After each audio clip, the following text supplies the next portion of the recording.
자, 코로나 시대에 어떻게 대응할 것인가 사실 좀 무리한 주제이긴 한데 제가 감당하기에 그런데 어쩔 수가 없죠. 좀 방향을 정하긴 해야 되거든요. 그 학자들처럼 연구하다 보면 벌써 한 3년, 5년 지났는데 그럴 순 없잖아요. 그래서 그 힘든 거 알면서도 정했고요. 약간 제가 요새 그런지 옛날에도 그런지 조금 아파요. 얘기를 이런 걸 준비하려고 그러면 힘이 들어. 이 정리가 안 돼가지고 아직 상당히 피곤한, 요새 계속 피곤한 상태. 그 중국 강의도 새로 한다고 생각해서 그런지 다시 또 뭔가 내용을 좀 추가해야 될 것 같아가지고 뭘 조금 보면서 했더니 그게 연결이 안 돼가지고 또 고민하다 보면 또 그래야죠. 그래서 이게 제 특성이구나 그러고 말았어요. 근데 하여튼 느낌이 오늘 얘기했을 때 느낌도 사람들이 이게 예외적인 현상으로 보는구나. 그래서 다시 돌아가기를 바라는구나 그러고요. 전 처음부터 그렇지 않다고 생각했어요. 이건 이제 반복되는 상황으로 봐야 돼요. 그러니까 지금 현재 그러니까 국가 전체나 세계 전체가 아닐지 몰라도 국부적으로는 계속 나타나는 현상일 것이다 라고 봐야 되거든요. 근데 그렇게 겪지 않은 사람들은 이제 지금도 약간 불편한 것 뿐이지만 지나갈 거 아니냐, 지나가면 다시 원래대로 돌아오겠지 그래서 이제 여러분들도 책 보는 사람 안 보거나 이렇게 대기 기다리는 형태로 생각하는 것 같은데 저는 성향이 그런가 책도 더 많이 보고 이거 빨리 뭘 정리를 해야 될 것 같아가지고 이 사태에 대해서 어떻게 대응할 것인가 해서 더 좀 힘든 게 좀 있었어요. 지금 겉으로 드러나는 가장 주된 특징은 자영업이잖아요. 그렇죠? 자영업이 가장 힘들어하는 건데 그것이 그 큰 흐름, 그러니까 코로나라든가 2차 세계대전 이런 큰 것들이 일어나는 원인은 여러 가지예요. 그렇죠? 큰 위가 아주 꼭대기가 약간의 한다면 이제 음모론 쪽으로 가는데 그거 둘째 치고 이런 일이 벌어졌을 때 방향을 트는 거는 지배계급들이죠. 방향을 트는 거거든요. 지금 코로나로 방향 트는 거는 제가 보기에는 그 자영업을 줄이는 쪽이에요. 그 자영업이라는 것이 이제 어떤 뜻이냐 해서 많은 경우 그 의무로 그러니까 전반적인 막연한 형태로 막시즘의 영향을 받아서 자영업은 뿌띠부르주아 내지는 그래서 이제 혁명이나 이런 거에 도움이 안 되는 쪽으로 보고 있잖아요. 근데 저도 그렇게 생각했다가 미국에서 자작농 얘기를 하면서 자작농이 민주주의의 토대라는 얘기를 하거든요. 국가로부터 거리감을 두고 나름대로 독립적일 수 있는 거. 그러면 자작농 다음 세대는 자영업자들이에요. 우리는 자본주의에 대한 비판 내지는 문제의식을 잊고 국가 내지는 관료주의에 대한 문제의식이 좀 없어요. 근데 관료주의에 대한 문제의식을 따지면 자영업이 가장 거기에 대해서 불편한 존재, 저항하는 존재거든요. 우리나라가 유별나게 자영업이 많아요. 우리나라가 짧게 쓴 글에 보면 장어지 썼나? 우리나라 한 25%? 20% 정도 넘고 유럽이 한 15% 정도? 미국은 10%도 안 돼 7% 이런 형태거든요. 우리가 그 지배층 내지는 이쪽 학자들 얘기로 사회를 개혁한다거나 변화시키는 쪽으로 한다면 자영업은 역할이 조금 약해요. 자영업은 그렇지 않아요. 자영업은 그 저항하는 존재거든요. 근데 그러니까 제가 가끔 얘기한 것처럼 국가적 시각으로 봤을 때 그 저항하는 건 상당히 불편해요. 이도 저도 도움이 안 되는 건데 중심 세력에도 도움이 안 되고 저항 세력에도 도움이 안 되죠. 혁명적으로 조직화가 안 되니까. 근데 낮은 차원으로 우리처럼 공동체라든가 일상 차원에서는 그런 저항이나 일탈 같은 것들이 상당히 중요한 거거든요. 근데 그것들이 학자들이나 이런 데는 잘 안 하죠. 물론 당연히 이제 제가 아나키즘 성향이니까 아나키즘 쪽에서 접근을 하는 것이고 그런 쪽으로 보는 건데, 지금 자영업이 줄어들면은 어떻게 되냐면 점점 최소한의 견제 내지는 뭔가 다른 소리 하거나 약간 일탈적인 행위 같은 거 이런 것들은 없어지는 점점 통제 쪽으로 갈 가능성이 많은 거거든요. 근데 큰 조직들, 소위 말해 기업까지도 이제 조직이죠. 워낙 대규모 조직인데, 요즘에는 기술 산업으로 이제 온라인으로 가니까 그런 쪽에서 가장 불편한 존재들은 그런 쪽이에요. 자영업 내지는 작은 단위의 조직들이거든요. 독립적으로 큰 조직에 속해 있지 않은 형태들, 그런 형태들이 이런 코로나 사태로 위축되거나 줄어들 가능성이 사실 상당히 많다. 그러면 이제 보통 사람들은, 그러니까 전 사회적 거리두기란 말이 상당히 불편하거든요. 그렇게 접근하면 안 되는 건데, 물론 그거 대신 어떻게 할 거냐가 문제긴 하지만, 사회적 거리두기로 하면서 가족 단위로 모이는 형태로만 허용을 하고 나머지를 대규모 모이는 걸 못하는 건데, 대규모가 아니라 작은 나이도 결심대로 만나지 말라 그런 거잖아요. 그렇죠? 가족 단위 외에는 만나지 말라. 일은 나가는 거 할 수 없고 그런 거잖아요. 그렇죠? 그게 미치는 영향이 봤을 때, 지금 가족도 한편에서 상당히 불편하게 생각하면서 뭐라 그러는 상태에서 음으로 양으로 가족만 만나고 나머지 만나지 말라는 얘기거든요. 사회적 거리두기 표현이 좀 잘못되고, 작은 단위로 만나라고 해야 되는데 그렇게 할 리는 없죠. 듣거나 있죠. 근데 실은 저는 아까 제주도 얘기하는 것처럼 작은 단위로 만나야 되는 거 아니냐. 그 대신에 우리가 적응해야 되는 과정인지 뭔지 몰라도 이런 거 생각하면 될 거예요. 제가 지금 중국 강의를 하는데 한 10명쯤 해요. 그러면 현장에서 하고, 현장에서 4-5명 오고, 영상으로 2-3명 오고, 유튜브로 서너 명이 들어요. 그러고 강의 끝난 다음에 유튜브로 들은 사람한테 1시간씩 만나서 2번을 해요. 그럼 난 강의 하나 갖고서 시간이 더 들어가는 거죠. 그렇죠? 그게 얼만큼 작은 단위여서 질적으로 깊이 들어갈지 안 들어갈지 모르지만, 질적으로 들어간다면 그게 의미가 있는 것이고요. 안 들어간다면 이게 힘드는 거잖아요. 근데 어쩌면 그런 갈림길이 있을지도 모를까.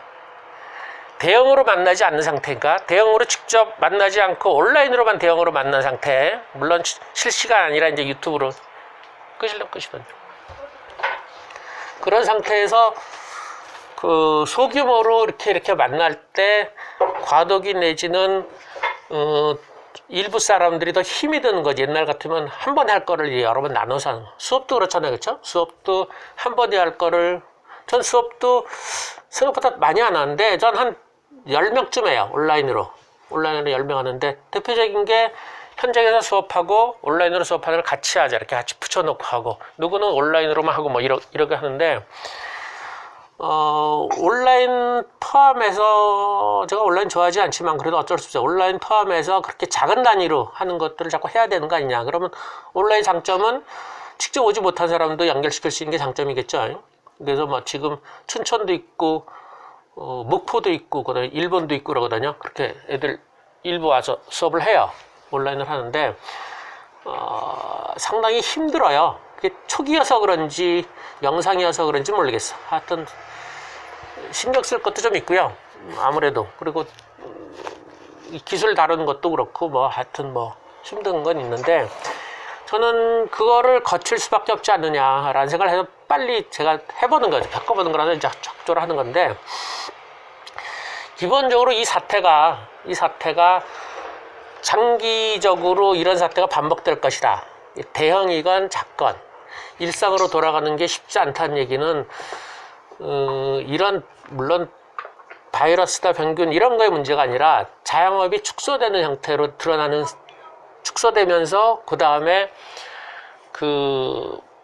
사람들이 대규모로 만나는 거, 큰 덩어리 만나는 게 아주 많나요? 만나는데 우리 같은 식으로 우리 수준에서 대규모로 만나는 거, 뭐 50명, 뭐 30명 이런 것들은 아마 힘든 형태가 되거나 피할 거예요. 여러 가지로 잘 자란 일들이 생기면서.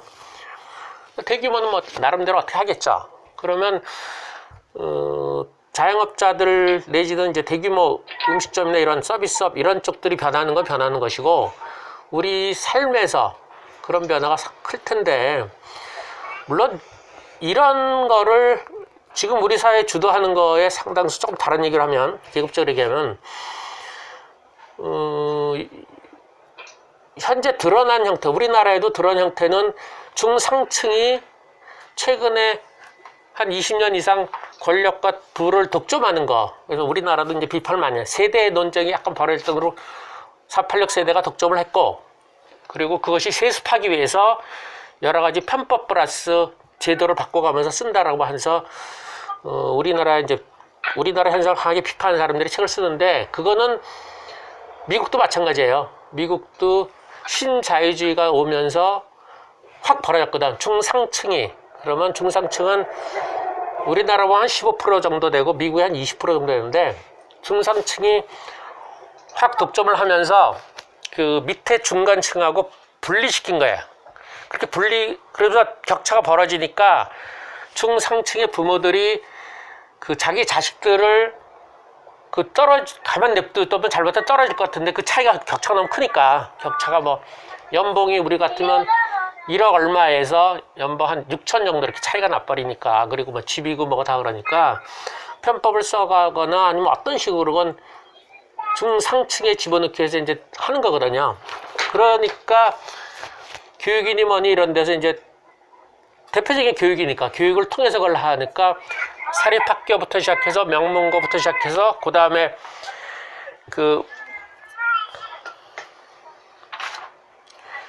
대학교 뭐 이런 거 미국은 우리보다 노골적이어서 이를테면 그 동문 우대제도 있고요. 동문 우대제라는 게 참 웃기죠. 부모가 하버드 나왔으면 자식한테 하버드에 조금 점수를 더 주는 거 봐. 좀 황당한 거. 그 다음에 인턴 대학 다니는 애들이 이런 국회니 무슨 은행이니 이런 데 인턴을 가는데 무급이에요. 무급이라는 얘기는 뭐냐면 그러면 돈 있는 집 자식 아니면 할 수 없다는 얘기거든요. 그게 노골적이 우리는 그 정도는 아니잖아요. 그렇죠?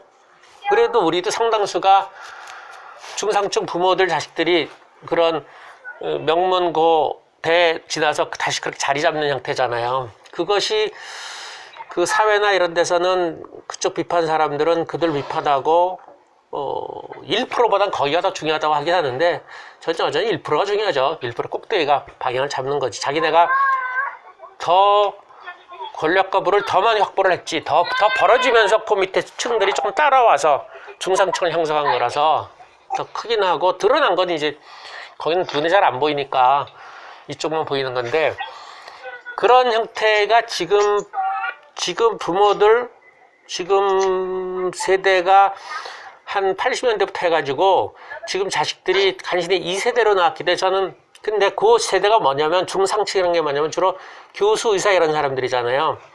부르디에로 얘기하면 거기가 지배계급 내 비판 분파예요. 지배계급. 옛날에는 그들이 중상층이면서 그 중간층 내 위긴 해도 중간층하고 차이가 안 났기 때문에 나름대로 비판 세력을 유지하고 상층을 비판을 했어요. 근데 지금 차이가 벌어지면서 그 자기 걸 하느라고 이들이 비판 세력 형태를 안 갖고 있어요. 비판을 안 하는 형태거든요. 그래서 아마 우리나라 국회의원들에서 미국 같은 경우 민주당 국회의원들도 거의 다 대부분 꼭대기잖아. 위거든요. 다. 그래서 아마 당분간은 비판 세력은 거의 없어지는 형태. 그들 자식들이 별 노력 없이 올라오면서 조금 바뀌지 않을까? 그쪽. 그 다음에 아까 말한 대로 자영업자든 중하층 내지는 하층에서 그쪽들은 그 밑에 있는 세력들이 나름대로 이러저러한 비판 형태를 비판하는 목소리는 안 나타나지만 자기 삶으로 저항하거나 좀 이렇게 버티는 형태의 성격이거든요. 조금 회사를 차리거나 뭐 이런 것들이. 근데 여전히 우리나라 아직도 있지만 그 세력이 좀 축소되면서 사회가 훨씬 더 큰 흐름으로는 통제 쪽으로 갈 것이다. 통제 사회로 갈 때 그거를 비판 세력 비판도 안 하고 거기에 대해서 저항 모습도 안 보이는 형태로 가서 훨씬 이렇게 획일화되는 거지. 큰 틀로도. 근데 그전부터 이제 사회가 통제나 획일화된다는 얘기는 많이 하면서도 볼 때 제가 계급적으로 볼 때는 그런 중상층의 비판적인 성격이 줄어들고 중하층에서 그거를 보여주는 그 자영업자들이 줄어든다. 그런데 여러분들은 어떨지 모르겠어요. 아까 정권 얘기도 하는데 큰 틀로 보통 사람들의 경우 옛날에 그 어빙 고프만이 수용소, 정신병원 얘기하는 것처럼 보통 사람들의 정체성 내지 의미는 약간 그런 거 아니냐. 어떤 일탈이라고 할 수도 있고 약간 저항이라고 할 수도 있고, 그러니까 우리가 그걸 그 큰 변화를 염두에 둬서 그런 거를 의미를 적게 두는 것 같은데, 잘 보세요. 생각해보면 강제 수용소에서 저항하는 사람들이 시간으로 따지면 얼마나 되겠어. 하루 24시간에서 저항하는 모습들은 아주 짧을 거예요. 근데 그것들이 쌓이거나 모이거나 하면서 그 사람의 정체성 내지 그 삶의 의미를 주는 거거든요. 거의 대부분은 수능이지 뭐. 거기서 뭘 하겠어요. 우리도 마찬가지예요. 우리도 거의 수능이에요. 우리도 수능을 하는데 어떤 방향성 등등을 해서 짧은 뭔가 노력하는 거. 아까 말한 대로 하다못해 독서 모임 같은 거 하는 거, 작은 단위로. 이런 것들이 우리한테 의미를 주고 그것이 큰 거거든요. 우리가 그것이 물론 모여서 사회를 개혁하고 이럴 수 있는데 그거는 전 큰 시대 흐름도 좀 타야 되는 것 같고, 그렇지 않은 상태에선 사회를 바꾼다거나 우리나라도 바뀌는 거 상당수는 국가 부가 올라가면서 만약에 많은 사람들이 상층으로 올라가고 사회가 그렇게 역동적으로 변하는 거거든요. 국가 부가 올라가지 않으면서 역동적으로 되기는 상당히 어려워요. 그러니까 그런 흐름을 같이 타는 거라서 보통의 경우는 저 같은 경우는 그 일상에서의 어떤 주류 흐름과 다른 변화, 그것이 누구의 눈에 봤을 때는 약간의 일탈 내지는 저항으로 보일지 몰라도 그런 것들을 이제 해석에 따라 다르긴 한데 그거 자체가 어떤 삶의 의미 또는 정체성일 거 아니냐. 그럼 훨씬 더 저는 예전보다 훨씬 더 작은 단위의 뭐 옛날처럼 문제가 되면요 비공식 모임이지만 지금 이제 그 정도까지는 아니고 우리가 그렇게 큰 걸 아니까 독서 모임 정도라면 뭐 그렇게 그거 할 일은 없으니까. 근데 비공식으로 예전에 10명 모이면 5명 모이고 5명 중에서 3명은 직접 만나고 2명은 온라인으로 만나고 이런 거를 체질화시키거나 그런 틀을 만들어야 될 것 같다. 그렇게 적응해서 내가 의미를 찾아야지 이런 코로나나 이런 것들을 예외 상황으로 봐가지고 다시 정상으로 돌아오는 거 아주 어려울 거다. 애들도 마찬가지잖아. 애들이 생각해보니까 이런 거죠. 아까 저희도 잠깐 얘기하는데 앞으로 수시로 학교가 쉴 거거든요. 난 부분적으로 쉴 것 같아. 다른 학교는 다니는데 우리 학교는 쉬고 이런 게 많을 거라고요. 그렇죠? 그럼 어떻게 있어요? 그 수시로 할 때마다 내가 흔들리는 게 아니라 그럴 때마다 아까 말한 대로 두 집, 세 집 같은 것이 어디 모여서 학년 섞은 형태로 공부한 형태로 해야죠. 와서 이렇게 자습이 됐건 뭐가 됐건. 그리고 학교에서 그렇게 숙제 많이 내주는 걸 어떻게 할 거냐는 또 다른 문제긴 한데 그 몰입독서가 아니라 자습하는 형태로 이렇게 모여. 그러면 전 이런 공간에서 올 수 있는 사람 같으면 뭐 누구는 월수금 오고 누구는 뭐 화목토 오고 내가 있으면 있고 없으면 뭐 엄마 한 명이 오든가 해가지고 집에서만 그렇게 계속 있지 말고 아주 그러니까 정해놔야지. 정해놓은 형태로 아무나 와서 우리 몰입독서도 아무나 오는 건 아니지만 비교적 정해서 두 집, 세 집 정도? 집도 늘상 그러니까 작은 단위가 훨씬 더 강한 거예요. 그래서 말해서 강한 유대, 강한 연대, 약한 유대가 아니라 약한 유대가 미국에서 유행하면서 뭐 취직하거나 이런 등등 할 때 가장 편하다고 하는데 저는 약한 연대가 정보 차원에는 도움이 될지 몰라도 의미 주는 차원에는 약할 거다. 약한 연대는 사고하는 데 도움이 안 된다. 강해야 된다. 강하게 부딪히면서 생각을 할 거리도 있는데 그게 위험보다는 많아요. 우리는 별로 익숙하지 않아. 강한 연대 좀 가족이 깨져가면서 그러는 건데 근데 그거를 다시 만들어야 되는 거예요. 근데 가족은 아니에요. 가족은 아니고 두세 집이 모여가지고 강한 연대를 애들부터 시작해서 해서 옛날 같으면 한 10명이 모이면 마음에 안 들면 내치거나 나가면 돼요. 그리고 또 그런 게 많은데 근데 지금은 아무나 자꾸 만날 수 없으니까 서너 집이 어떻게 모이면 어떤 식으로 거기서 내에서 문제를 풀면서 걔네들끼리 움직여야 되거든요. 그러니까 애들 같으면 저는 그런 거를 자꾸 했으면 좋겠어요. 사교육은 사교육대로 하지만 그거 말고도 이런 데나 어디 가까운 어디 모여서 한 세 집에서 애들 그러면 5명 정도가 학년도 뭐 어린 애부터 조금 높은 데까지 있죠. 공부하고 서로 가르쳐주고, 그리고 누가 어른이 있으면 뭐 1시간마다 10분 쉬고, 그래서 몇 시간 보내고 오전을 보낸다거나, 그래서 그리고 유튜브 아니 영상으로 한다는데 여기 와서 영상으로 하면 되잖아. 나는 우리 조카들 보고 여기 와서 영상 해라 그러는데 영상이란 이유로 안 오는데 영상을 봐야 되는데, 그럼 여기 와서도 영상 보면 되지 뭐. 어디 있는 건 중요하지 않잖아. 근데 점점 안 움직이고 싶은 거죠, 버릇들어서. 근데 그걸 해야 되고, 그리고 누군가를 해야 돼. 사람이 같이 만나야 돼. 제일 좋은 건 또래가 아니라 위아래로 만나는 거잖아. 그런 형태를 전 지금부터 애들인 집은 시도를 해야 될 거다. 만약에 애 3명이면 몇 번을 못 끌지 몰라도 최대한으로 우리 애가 다 섞이는 형태로 섞여가지고 그거를 적어도 일주일에 이틀 정도는 움직이던가, 집에서 식구들끼리 내내 있는 건 그게 몇 개월 된다면 뭔가 영향이 좀 있을 것 같아. 뭔가 영향이 있을 것 같아.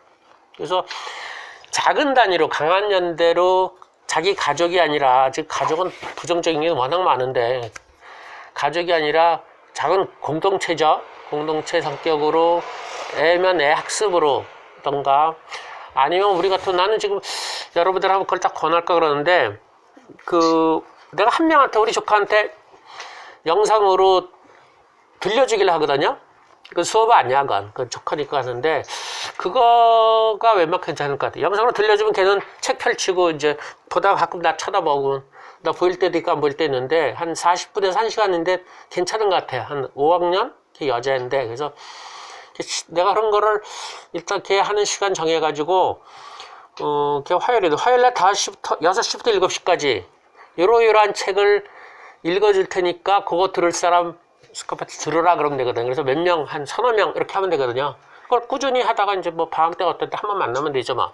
그런 거 같은 걸 해서 좀, 활용도 하지만 좀 다른 형태, 작은 단위의 뭔가 이렇게, 그 대신에 좀 공간적으로 멀겠죠. 그러니까 공동체가, 옛날에 누가 이제 상상의 공동체 얘기하는데, 상상의 공동체는 아니어도 온라인으로 공동체 좀 마음에 안 드는데, 하여튼 온라인을 포함한 작은 단위에 직접 만나는 거죠. 그거를 해낸다면 이런 위기 상태에서 나름대로 의미가 있을 거고, 그렇지 않다면 그야말로 부정적인 가족 단위로 흩어지고 모이는 거는 온라인 또는 그 대규모 기업이라든가 이런 대규모 조직, 그리고 중간에 그나마 다 없어요. 잘 자라게 있는 모임들이 다 없어지면서, 그럼 결국 가족이 갈등 많은 그거가 없어요. 그나마도 최소한의 소규모 모임들이 없는 거거든요.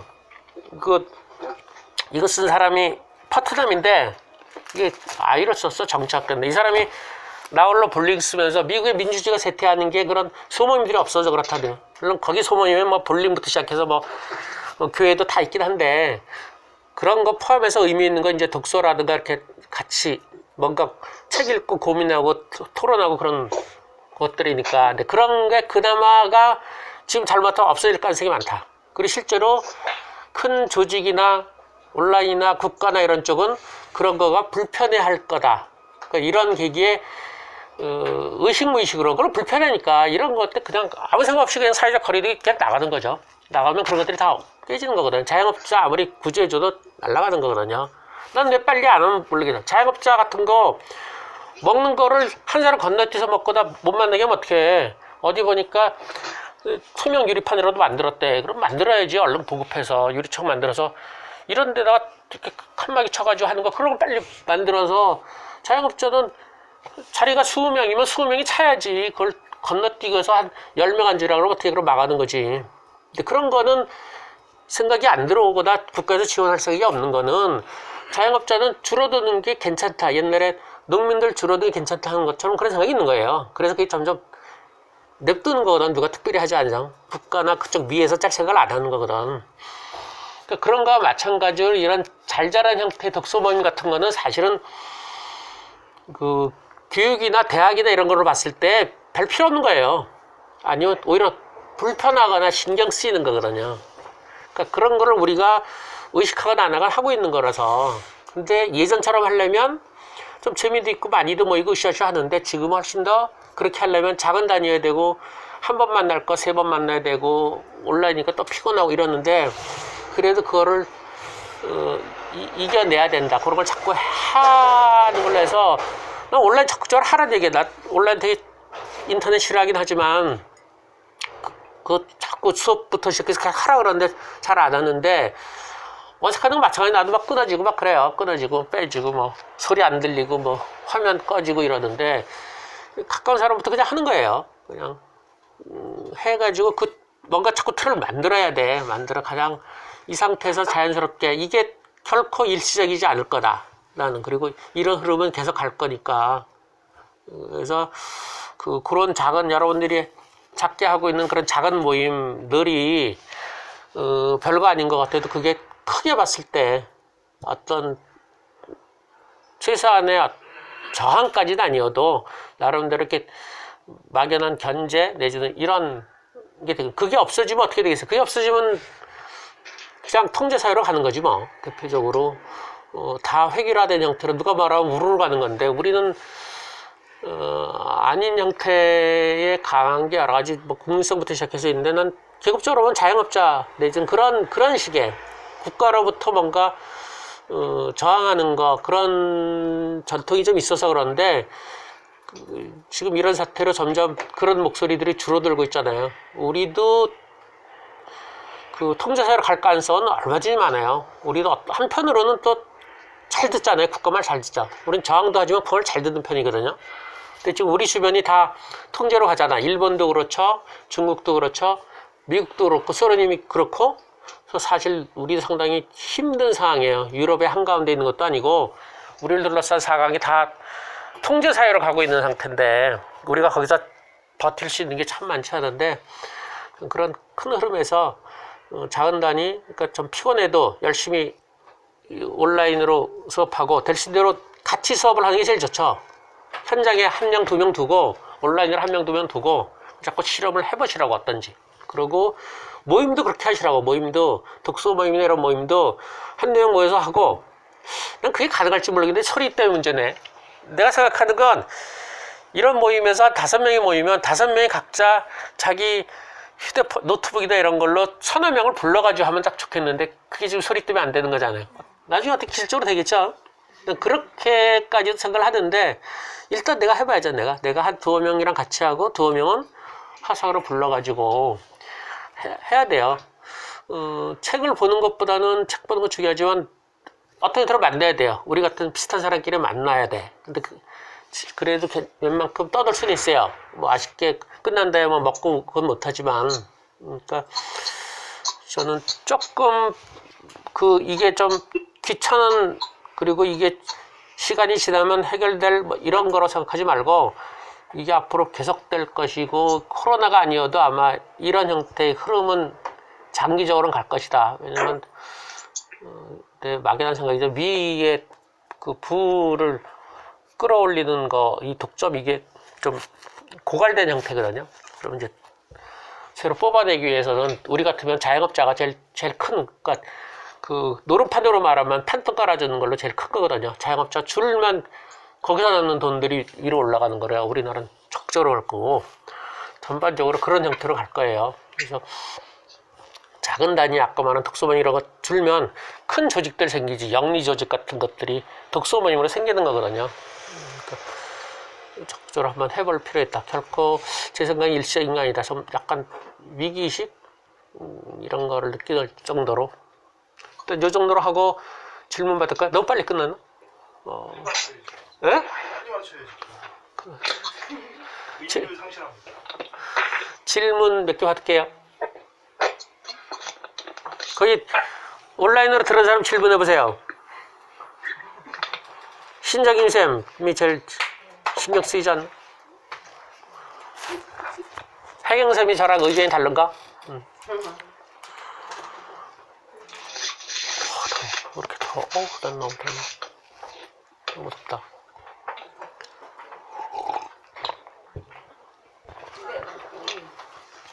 그게 제일 힘든 것 같아요. 그러니까 아까 신장희 선생님이 이제 현장에서 느끼는 피부 그거랑 우리가 이제 제가 같은 경우에 제일 또 떨어져 있으니까 상태랑 이게 그 온도 차이가 굉장히 크잖아요. 그러니까 그런 어떤 상황에서 이제 비난의 화살을 내가 그걸 감수할 것이냐.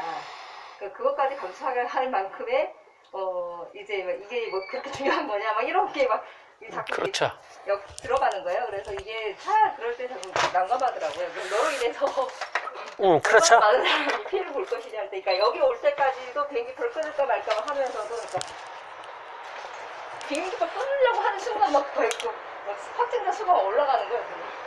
진짜 막 이러면서 하면서도 아유 무시한다고 해요. 그러고 하는데도 이게 이제 자유롭지는 않더라고요. 그럼요. 예, 자유롭지는 않아요. 근데 그만큼의 자신감을 갖기가 과연 쉬운가? 그러니까 기본적으로 똑같아요. 그 수용소 같으면 일탈하는 경우는 목숨을 거는 것이고 다른 경우는 비난이잖아요. 위험한 건 감수해야 돼요. 그러니까 저는 애들도 마찬가지라는데 위험한 거죠. 위험한 거죠. 저도 이기 때문에 몰래 전 돌아다녔어요, 많이. 제주도도 놀러 가고 저기 남쪽도 놀러 가도 많이 놀러 가고 그 사람도 동의만 하면 난 사람 하나 술 먹고 많이 했거든요. 또 돈 써야 된다는 핑계로 뭐 음식 좀 팔아줘야 되잖아. 그리고 또 돈 받은 것도 괜히 미안하고 난 뭐 별로 많이 안 줄었는데 나는 빠진 애도 있지만 영상으로 들어온 애가 있어가지고 난 많이 안 줄었어. 또 피곤한 것뿐이지 뭐. 그러니까 비난 내지는 약간의 좀 뭐 시선 느끼고 그러다 많이 걸리면 이제 컵바라 그럴 수 있고 그거 할 수 없어요. 그거 감수하고 하는 거예요. 감수해야 돼요. 조심할 건 조심하죠. 감수해야지 뭐 어떡하겠어요.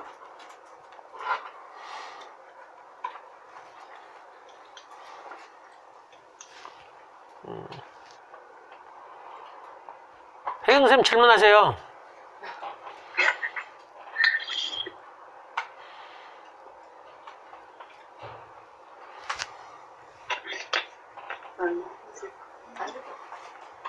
근데 그거는 이제 어빙 고프만이 얘기한 건데 그 느낌이 약간 있어요. 일탈이나 어떤 그 사람은 말은 2차 저항이라 그러는데 조금 다른 행동을 하는 거. 그러니까 그게 사례가 정신병원과 수용소기 때문이긴 하지만 위에서 요구하는 것과 조금 다른 행동하는 게 본인의 정체성 내지는 의미를 준다. 우리는 그 정도는 아니어서 그런지 몰라도 하여튼 우리도 이렇게 주어지는 것들이 있잖아요. 이렇게 행동하라거나 이렇게 하라는 거. 거기서 조금씩 벗어날 때마다 아까 말한 대로 약간의 불편함이 있는데 불편함하고 자기의 정체성하고 연결시킬 수가 있냐. 아직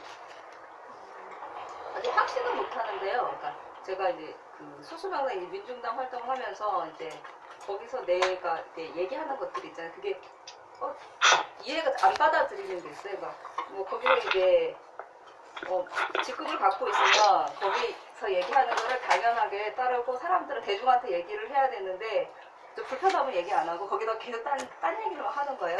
그런 걸 할 때 이 당 안에서는 내가 불편한데 내 스스로는 나 당연히 그거 해야 될 것 같아. 왜 여기가 정체되는 거 이런 거 나도 싫어. 그렇다고 뭐 더민준이 뭐 다른 데로 갈 거? 그건 또 아니야. 그러면서 이제 뭔가 하는데 그 안에서 제가 조금 더 단단해지는 느낌은 있어요. 이게 거기서 이렇게 대항을 하면서 그 안에서도 대항을 하면서 단단한 느낌은 있는데 근데 어떤 당하고에는 아직 잘 모르겠어요. 근데 어쩌면 불편한 거 안 느끼면 안 될 거예요. 불편하지 않으면 이제 오만이나 어떤 독선으로 가버리는 거니까 주류가 있고 그게 틀렸다기보다 이제 문제가 있다고 해가지고 이제 소수 의견을 내는 건데 이거를 의식하지 않으면 이제 그야말로 사이비처럼 이제 독선으로 가는 거고 끊임없이 의식을 해야지. 근데 그러니까 내가 주류의 어느 한 부분을 중요하게 생각해서 이거를 비판하는 거지 나의 삶의 상당수는 다 이걸로 이루어져 있는 거거든요. 일상은 거의 다 주류잖아요. 그렇죠? 다 있어요. 그리고 내가 생각하는 그 한 가지로 다른 것들은 설명 잘 못해요. 난 여전히 초점을 그러니까 다른 것이 있다는 건 인정해야지. 나도 그러니까 너 그렇게 소위 말하는 대로 비판할 때 너 그럼 한국 떠나라 뭐 이런 식의 얘기는 그건 말이 안 되지. 한국 내에서 한국 내에서 어느 한 부분을 비판하는 거고 나머지는 내 삶은 다 그거지 뭐. 하다못해 그 강제 수용소 아우슈비츠에서도 기본은 다 23시간은 다 그들이 요구하는 걸 하는 거예요. 그 밥 먹고 노동하라면 노동하고 다 따라가야지 잘못하다 그 자리에 죽는데 뭘 하겠어. 근데 그 작은 것들을 갖고서 조금씩 뭔가 의미를 두는 거여서 마치 그게 전부인 것 같은데 그렇지 않죠. 똑같아. 그 우리 일상도 상당수는 다 일반적인 걸 하는 거죠. 그거를 이제 우리가 책이나 이런 걸로 봤을 때 그 사람이 우리가 그나마 소설 보는 게 조금 일상에 나오는 거고 소설 아닌 건 일상 안 나오잖아요. 그 사람은 마치 그런 의미 있는 활동만 쭉 한 걸로 보이는데 그렇지 않죠. 일상은 일상이니까. 그래서 불편한 거를 못 느낄 수는 없어요. 항상 의식할 수밖에 없고 그리고 내가 잘못할 수도 있잖아. 여전히 소수 의견은 잘못할 수 있고요. 위험부담 있고. 근데 또 강의 듣다가 생각난 거는 우리나라는 지금 이렇게 위에서 그렇게 요구했고 우리가 그렇게 실천을 하고 있잖아요. 그게 소장님 좀 불편하실 수 있는데 반대로 스웨덴 같은 경우는 집단 면역을 하자고 위에서도 얘기했고 국민들 다 따랐단 말이에요. 근데 지금 결과론적으로는 굉장히 그쪽이 비판받잖아요. 우리나라는 잘한 나라고 그 나라는 되려 아주 그 방역에서는 실패한 나라로 지금 되고 있잖아요. 그 나라뿐만 아니고 그 비슷비슷한 영국이라든지 그런 경우는 그럼 그쪽에서는 그 위에 지배계급이 집단 면역을 하자고 했을 때 그 밑에 국민들은 그러면 그거에 대해서 저항해서 반대로 마스크를 쓰고 이렇게 해야 했던 사람들은 또 좀 괜찮다고 얘기를 들었거든요. 그런 경우는 어떻게 생각하시는지? 그 평가를 어떻게 받을지 모르겠어요. 그거 더 나중에 얘기하시는 거예요. 어떻게 받을지 모르겠고. 사망자라든지 이런 건 너무 물리적으로 나오고 있잖아요. 수치. 그러니까 의미를 사망자에 두냐가 큰 거죠. 사망자뿐만 아니고 그 치료자까지도 그게 아니 그러니까 차이가 많이 나요. 이를테면 암 같은 걸로 따지면 암으로 봤을 때 암을 사망자로 보는 거하고 그다음 사망자 말고 그 죽기 전에 어떤 자존감 같은 걸 보는 건 전혀 다르거든요. 그러니까 우리가 그야말로 연명치료 지금 조금씩 얘기 나오는 게 그러잖아요.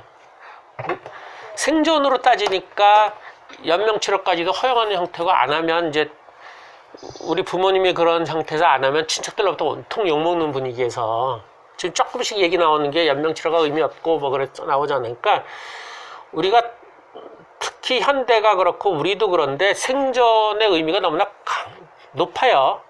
생존 자체가 그렇게 의미가 높은 것 자체가 문제가 있다고 보는데 스웨덴이 그런 측면이 좀 있어서 그걸 받는 거죠.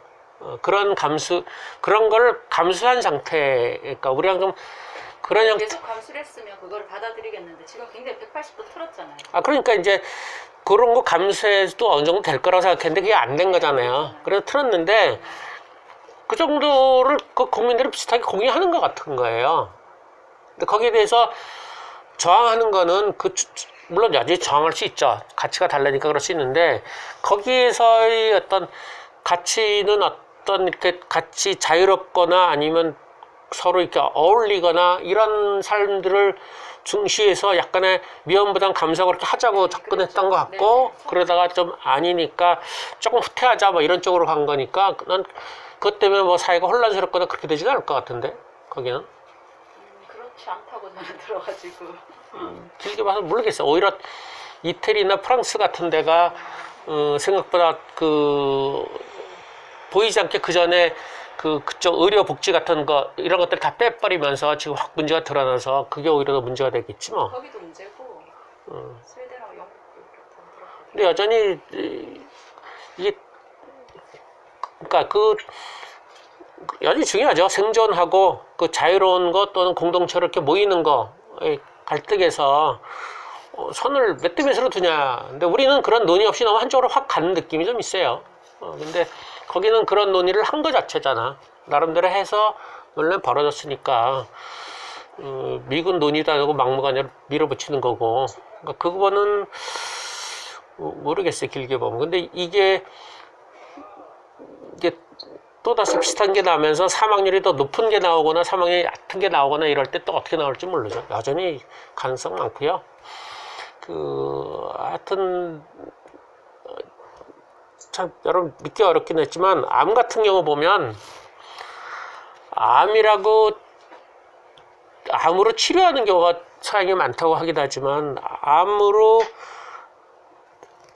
오진으로 암이라고 해서 하는 경우가 훨씬 더 많거든요. 근데 상당수가 암이 죽는다는 생각 때문에 오진으로 암 걸려도 죽는 사람이 꽤나 많아요. 근데 도저히 알 수가 없잖아. 그러니까 그런 것들이 이제 그쪽 과학인이 과학인의 의료인이 전문가니 이런 걸 너무나 절대로 믿어가지고 확 쏠리는 건데, 그리고 그건 입증이 안 되는 거지 뭐. 알 수가 없지 뭐. 그렇게 죽은 건 암으로 죽었다가 하지 뭐 오진으로 죽었다는 얘기는 도저히 밝힐 수가 없으니까 통계가 나올 수가 없어. 뭐 사례가 나올 수가 없는데, 죽음이나 사망 그거 자체로 판단하는 건 상당히 위험 부담이 커요. 에이즈가 대표적인데 지금 많이 줄었죠. 그 치료자 나와서 그렇다 그런 얘기도 있고 여러 가지인데, 한참일 때, 이번에 코로나도 그런데 한참일 때 아프리카 같은 데서는 에이즈라고 해야지만 지원을 받기 때문에 죽은 사망자 이름에다 다 에이즈라고 써요. 말라리아 죽어도 에이즈로 써고. 그래서 에이즈 수가 많으면 위험하네 해서 막 국제기구에서 막 돈이 들어오는 거거든요. 지금도 국제적으로 그 보건기관 이런 돈들이 다 코로나로 가는 바람에 저쪽 잠깐 나왔죠. 말라리아 어디로 엄청 죽었다고. 그런 거거든요. 돈들을 뽑아내니까 약간의 그런 세력들도 있어요. 의료 세력들이 그런 걸 좀 하거든요. 국가도 그렇고 정책인 것도 이용하지만 걔네들도 그걸 이용하면서, 그래서 조금 세계적으로 문제가 큰 거는 다 과장된 부분이 있다고 보시면 돼요. 이것도 크고, 그 다음에 지금 상시적으로는 건 암이 제일 그런 거고, 부분적으로 그런 여전히 결핵, 말라리아 이런 걸로 죽는 후진국들이 많은데, 그런 돈들을 이렇게 뽑아가는 형태, 이렇게 세계적인 팬데믹인가 뭔가 돌면 그런 형태, 그리고 그걸 이제 그런 경우에 의료산업들이 암 치료제로 실패한 것들을 이런 기회에 다 승인받아가지고 막 돌리는 이런 것들 있고 막 그래요. 그래서 좀 이렇게 참 우리가 정보도 없고 참 힘들긴 한데, 전체적으로 이렇게 돌아가는 건 약간 의심할 필요도 있고, 그리고 너무 생명으로 이렇게 흔드는 거에 대해서는 조금, 우리 자체가 그거에 대해서 가능성을 둬야죠. 위험보다 감수한다고 들어가야죠. 뭐. 안 그러면 뭐 생명 갖고 너 죽을지도 몰라 그러면 방법이 없지 뭐. 그거 참,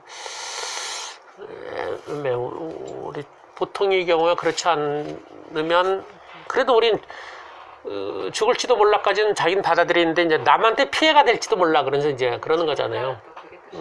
그거 난 감수해야 된다. 남한테 욕 먹을 거 감수해야 된다라고 생각해요. 욕 먹어야죠. 뭐 어떡하겠어요. 그것 때문에 뭐 나랑 다시는 안 보겠다 그러면 할 수 없는 거지 뭐. 안 보는 거지 뭐. 그렇지 않은 이상은 너 남한테 피해 주는 거를 그렇게 할 수 있어 그럴 때 꼼짝 못하지. 움츠러들지 뭐. 그런 거를 우리끼리, 그러니까 이를테면 이런 데서 한번 누가 확진자 나왔어 막 그럼 이제 그렇다고 여기 다 욕하고, 그 사람은 아니지만 이런 걸 왜 했어부터 시작해서 뭐 상태가 뭐 10명이 넘게 모였는데부터 뭐 이럴 거 아니야.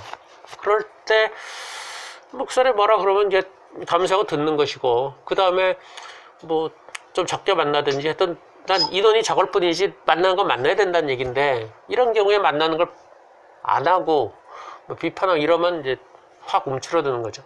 전 그러지 않아야 된다. 줄여서라도, 그러니까 누가 주도한 사람은 2번을 만나더라도 자꾸 이렇게 쪼개서라도 자꾸 만나야 돼. 발품을 팔건 온라인으로 하건 이렇게 된다. 그래서 실제로 저는 하도 안 봐서, 이런 우리 같은 모임은 이렇게 자꾸 안 보면 흐집이 돼요. 지금 최근에 들어온 사람 중에 일부는 그냥 나갔잖아. 그냥 아마 나갈 것 같아. 내가 보지. 그래서 지금 그때 말한 대로 분당도 가고 어디도 가고 내가 수내려 가서 얼굴에 한번 봐야 될까 뭐 이런 생각도 할 정도로, 우리 같은데 자꾸 안 만나면 뭐 흐집이 되지 뭐. 약간 위기 느낀다. 뭐 이 정도로 합시다. 30분 지났죠? 예. 그리고 우리가 총회 때마다 그